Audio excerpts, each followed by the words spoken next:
Buenas tardes, queridos amigos.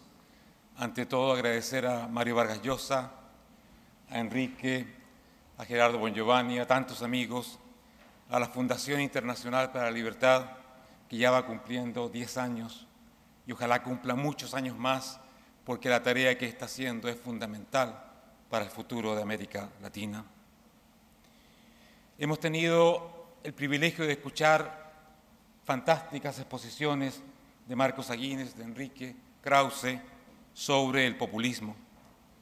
Y yo me preguntaba, ¿cómo puedo intervenir diciendo algo que valga la pena después de tan distinguidos ponentes? Y lo que pienso realizar es hacer una reflexión comparativa entre el populismo latinoamericano y el populismo europeo.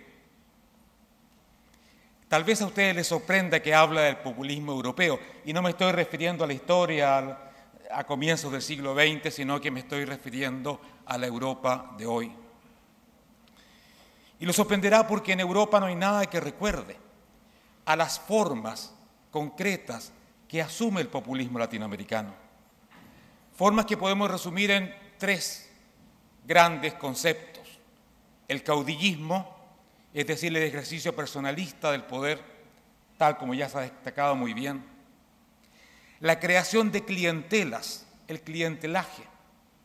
El populismo se construye como sistema de gobierno, como Estado, creando clientelas donde el gran patrón, el caudillo, va delegando poder, prebendas, ventajas, privilegios a pequeños caudillos que siguen delegando hacia abajo hasta constituir toda una red de patrones y clientes.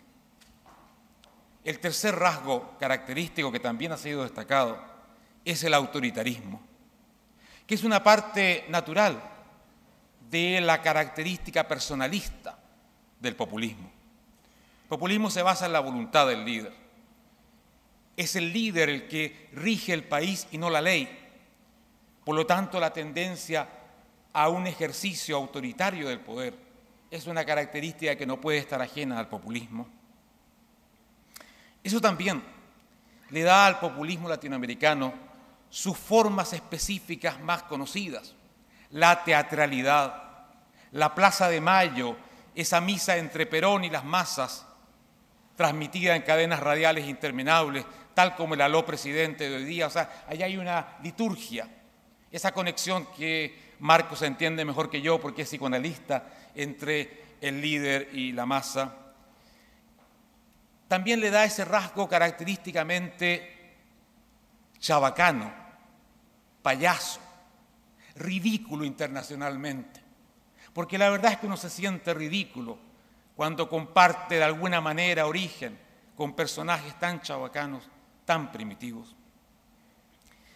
Yo creo que estos rasgos, por supuesto que no son identificables en Europa, pero yo creo que sí existe una esencia común que es importante identificar.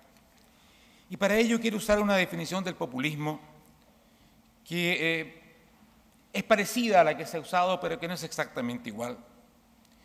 Yo creo que el populismo es la creación de una ilusión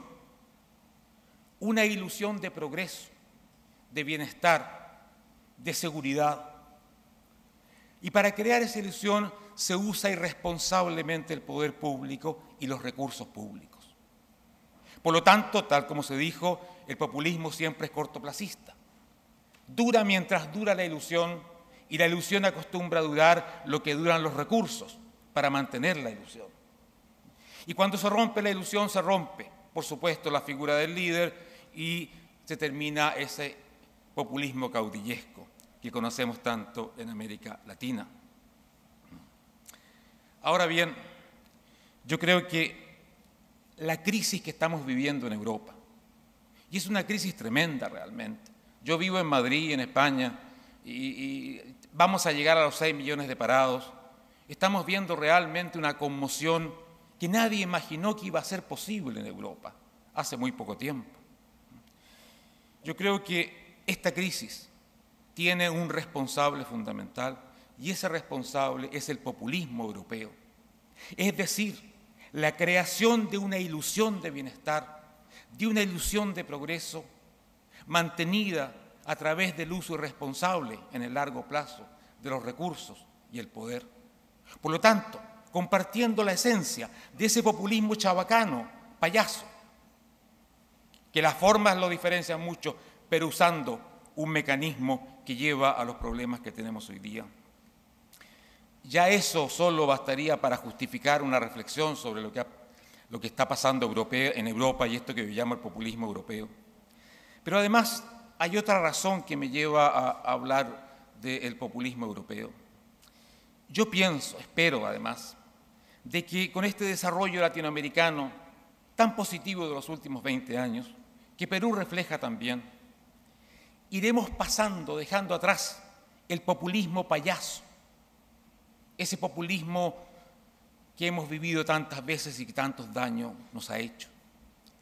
Pero no por ello abandonaremos la tentación populista.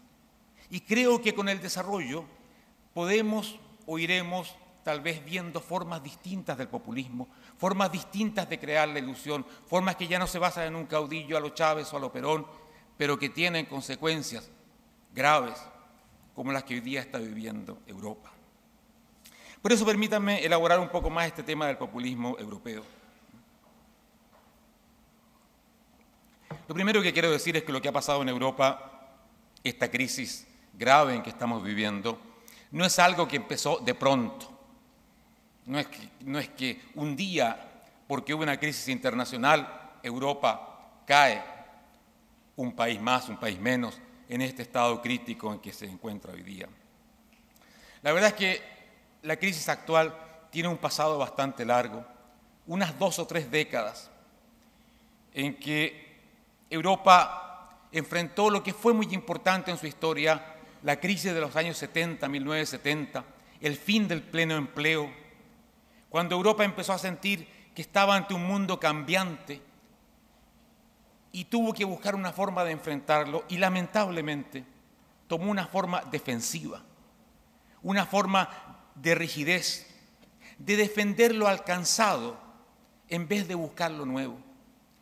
Y se fue constituyendo un sistema y una mentalidad, que es quizás lo que más daño le ha hecho a Europa, de que el progreso era un derecho adquirido, que Europa era rica, que Europa ya tenía esto como en una bolsa de monedas de oro que se tiene debajo del cajón de la cama y que va a asegurarnos para siempre una situación de progreso. Se le olvidó aquello que el presidente Lacalle decía también, cuando hablaba de la democracia. Y lo mismo vale para el progreso. Es como una bicicleta. Si uno deja de pedalear, se cae. Eso olvidó Europa en estas últimas décadas. La necesidad constante de esforzarse, de innovar, de crear, de competir, de abrirse. Frente a todo eso, Europa se declaró una zona de derechos adquiridos y para eso creó un mecanismo muy tentador que es el estado del bienestar o el estado benefactor. Fueron sociedades que se fueron confiando cada vez más, no en un caudillo, no en un Chávez, porque Europa no está para esas cosas, ya no es chabacana Europa afortunadamente, pero en un gran Estado que iba a asegurar la continuidad de los derechos, la defensa de los derechos, el bienestar común de la gente. Y esto fue generando la esencia perversa de todo populismo, que es la destrucción de la responsabilidad personal, la destrucción del sentimiento de lo que tenemos, lo que somos, lo que alcanzamos, depende de todos nosotros y de cada uno de nosotros, de que nos levantemos en la mañana y estudiemos, trabajemos, compitamos. Y fue surgiendo, especialmente entre los jóvenes, la idea de que alguien encarnado por ese estado maravilloso y tremendamente potente, siempre le iba a asegurar un nivel de vida que ya se lo querrían muchos en el mundo. Y una de las cosas más terribles que ha pasado en Europa fue la destrucción de la escuela europea. Destrucción en el sentido de que se creó una escuela donde los niños iban a jugar. No importaba si hacían las tareas, si los deberes salían bien o mal. No habían ya calificaciones, ni exámenes, ni exigencias. ni disciplina, por supuesto, no hay ni hablar de disciplina, palabra prohibida porque, no sé, recordaba los viejos tiempos. Y fueron generándose esas generaciones que vemos hoy día, los indignados, sentados en las plazas de Madrid o del resto de Europa pidiendo sus derechos, choqueados, no entienden nada, pero se nos educaron para ser ricos, se nos dijeron que siempre iba a haber y que había un garante maravilloso y poderoso que era el gran Estado. Y ahí los tenemos, es patético, se sientan en las plazas a pedir los derechos, no van a buscar trabajo, no, como hacen otros, los inmigrantes que están ahí, claro que no, son los jóvenes españoles, formados por esa escuela que les hizo olvidar lo fundamental. ¿Y qué pasó? Claro, que los derechos se pueden prometer en los buenos tiempos. Y cuando el empleo no está mal o hay un cierto crecimiento, muy lento en Europa comparativamente con el resto del mundo, pero un crecimiento. Cuando todavía hay riqueza, uno puede decir que, bueno, si quedas en el paro, si eres desempleado te damos tanto, y si tienes una enfermedad esto, y el Estado puede prometer muchísimo. El problema de los estados de bienestar, el problema de estas promesas es que son ilusiones, y por eso que es populismo. Porque se prometen cuando no van a cobrar los parados, o pocos van a cobrar. Pero se supone que están hechas para el momento de la crisis, para el momento de las vacas flacas. Y cuando llegó el momento en Europa, cuando hace 4 años empezó la crisis, y no salimos de ella, porque ahí estamos, los estados dijeron, no tenemos dinero. Y ya estamos bastante endeudados, además, porque todo esto ha costado bastante. Y vamos a endeudarnos más. Y de pronto se dieron cuenta que los que tenían que prestarles el dinero les empezaban a exigir intereses cada vez más altos. Y de pronto los europeos descubren que sus famosos estados del bienestar, cual más, cual menos, no tenía fondos para cubrir el cheque del bienestar. El cheque es ilusorio de que van a tener siempre asegurado el progreso. Y de esto cuesta mucho salir. Porque si de algo cuesta salir, es de que hayas nacido, crecido, que tengas una mentalidad orientada a pedir un derecho y no a producirte el derecho, a crearte los medios para tener el derecho a comer bien, no que el Estado te lo dé. Para tener una casa linda, créate el derecho. No, en Europa se pide el derecho, se exigen los derechos y eso no tiene realmente fundamento y de ello cuesta mucho salir. Esa es una de las cosas que yo tengo una escuela en España, soy profesor, me encuentro estas generaciones jóvenes y veo este hecho traumático cómo se manifiesta.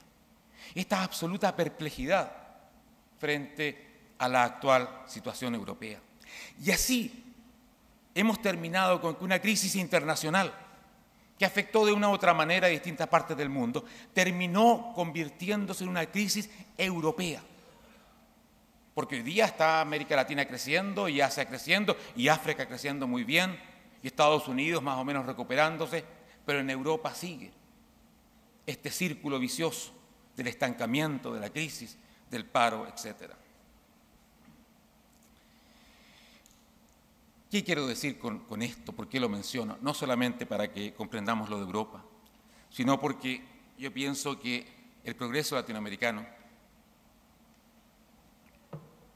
puede ser amenazado mañana si no somos extremadamente observantes de que nunca debe destruirse la base del bienestar, aquella verdad esencial de que todo bienestar viene del trabajo, del esfuerzo, de la creatividad, viene de la libertad y la responsabilidad individual. Va a ser y si tenemos buenos precios de las exportaciones, surgirán viejos caudillos y también estos nuevos estados. Y un día nos dirán, mira, el derecho a esto, el derecho acá, el derecho allá. Ese camino creo que tenemos que empezar a verlo como un problema posible para América Latina, donde no tendremos los Chávez ni los Perón, lo que es un gran progreso. Aleluya. Pero podemos crear una sociedad que tenga un progreso durante varias décadas, pero que termine minando las bases del progreso, tal como ha pasado en Europa. Esto no quiere decir tampoco que uno esté contra la responsabilidad pública, por una escuela para todos, por una sanidad a que todo ciudadano tenga derecho. Eso es muy distinto de la creación de la ilusión de que todo lo arregla el señor Estado, que tiene unos recursos propios mágicos con los cuales puede resolver todo. Eso es lo que yo quería decirles acerca del estado del bienestar y de nuevo muchas gracias por escucharme y por tenerme aquí.